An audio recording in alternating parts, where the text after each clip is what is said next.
Welcome once again to Lehto's Law. Here's Steve Lehto. Jason sent me a story about a business, and this one's interesting because it's unclear who exactly is telling the truth, but it's impossible.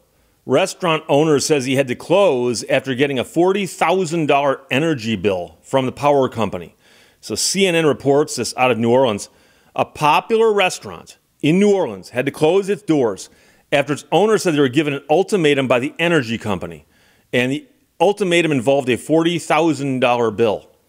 The man said he had to not only close his restaurant, but lay off more than 40 people as a result. He said it's a tremendous loss, not only the people who work there and love that place, but for the neighbors in the French Quarter who really embraced us, he said.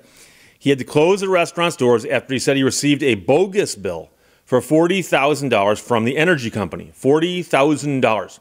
Now, he said he'd been paying well over $2,000 a month on his energy bills before he was hit with a bill that he claims came from a meter that he didn't know existed.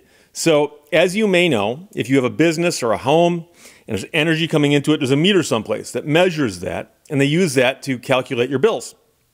He's saying he's been paying these bills all along, and they came along now and said, oh, but there's this other meter that's also yours. At least that's what it sounds like. So he said the bill came a few months ago. He didn't have $40,000 laying around, so he refuses to pay it. He said, we're talking about $40,000, which would be adding $5,000 a month to your bills. So he said it's impossible to bear that kind of financial burden.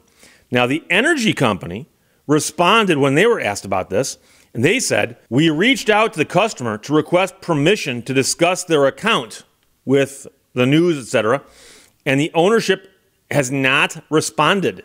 We would be happy to restore service immediately once we speak with the customer and agree on a payment plan that they can afford. So the energy company says they owe the money. The restaurant says we don't think we owe the money.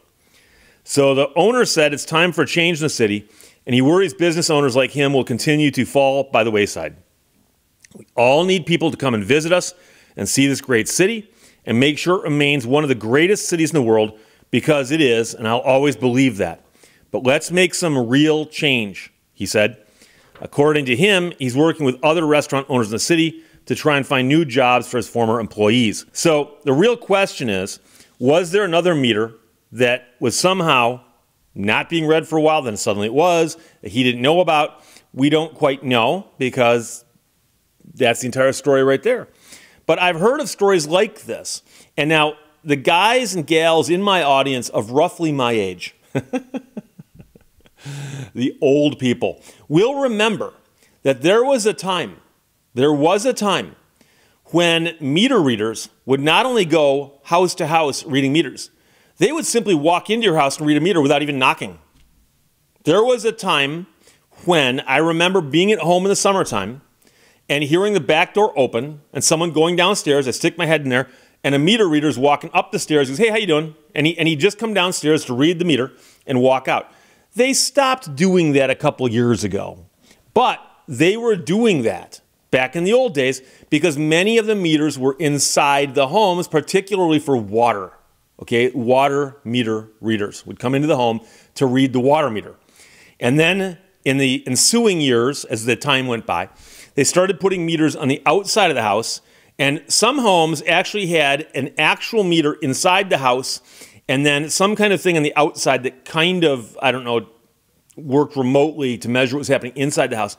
There was a famous case out of Michigan back in the, I think, late 90s or early 2000s where a city had installed these meters on the outside that were supposed to mimic what the inside meters were doing, and they were off.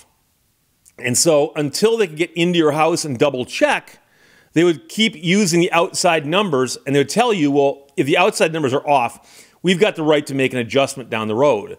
And it turns out that the city had installed many, many, many defective outside meters that were reading too low. So people are going along paying like $50 a month, $50 a month, when it should have been a couple $100 a month maybe, or whatever. But it added up. And so when they finally got in and read the interior meter, they're like, oh my gosh, we're off by thousands of dollars. They send you a note saying, here's your new bill. You got to make up all that stuff from before. And technically speaking, you did use the water, you should pay for it, and you were underpaying all those years. But I can also see why a consumer would say, you know something, I agree that I might owe that money, but I can't pay it all right now. And so I think they eventually did come around and allow some people to make payment plans and so on. But some people are like, I'm not even sure if I can do that because the numbers were off so wildly.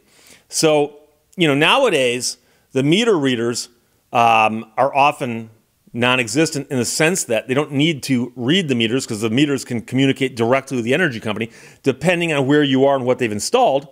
But I know, for instance, that recently in the homes I've owned, the meters are on the outside, and if somebody needed to read them, they could simply pull up the driveway, walk over, read the meter, and leave. Okay? But in this guy's case, he's saying that he's got a building someplace, a business, and he's paying an energy bill, and then somebody comes along and goes, oh, turns out there's another meter that you apparently didn't know existed because we've never charged you for it, but we're going to charge you for it now. And it's like, why am I just hearing this now? And so, energy companies are an unusual beast in the wild because they have an interesting amount of power. Excuse the pun, that was not intentional, although I wish I'd thought of that. Because if you think about it, many places there's one energy company available. Sometimes there's two, but quite often it's just one.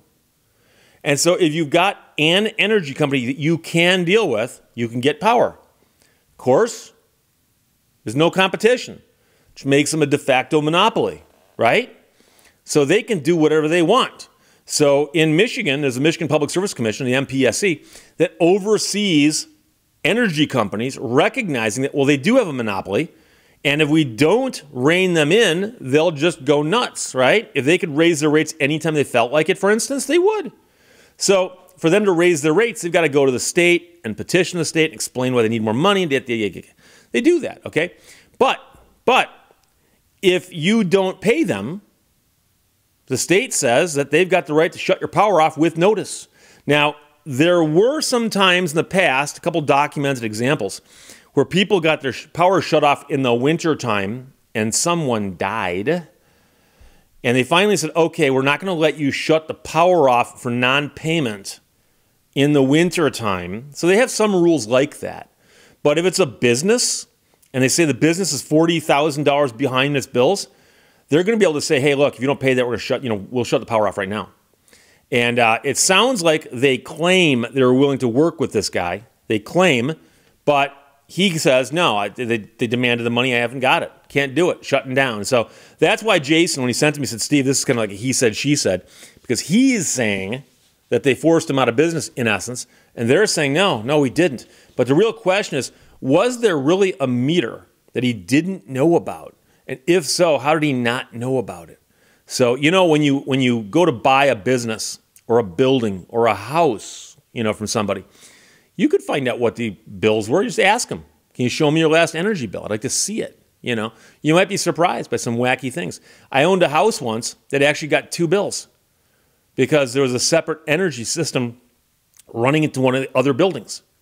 And so I got two bills each month, one for the house, one for the other building.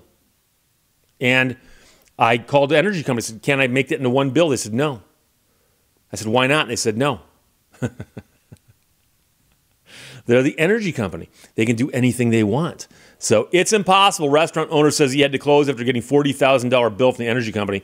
That's from CNN and Jason sent it. Thanks a lot. Questions or comments, put them below. Otherwise, talk to you later. Bye-bye. Thank you for watching Lehto's Law. I used to think my vocabulary was good. Then I got a thesaurus, and now I think it's exemplary.